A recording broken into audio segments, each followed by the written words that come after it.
You ask Tiger to solve. This deals with linear equations with one unknown. The final result is x equals 5. Let's solve it step by step. Simplify the expression.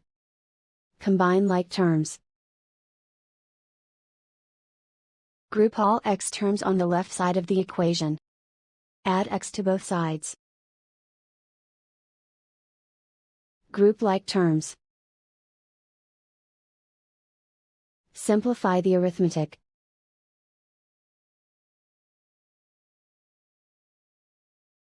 Group all constants on the right side of the equation. Add 15 to both sides. Simplify the arithmetic.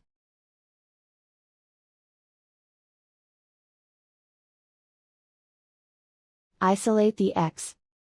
Divide both sides by 3. Simplify the fraction.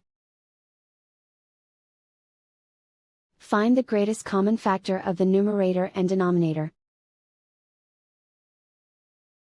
Factor out and cancel the greatest common factor.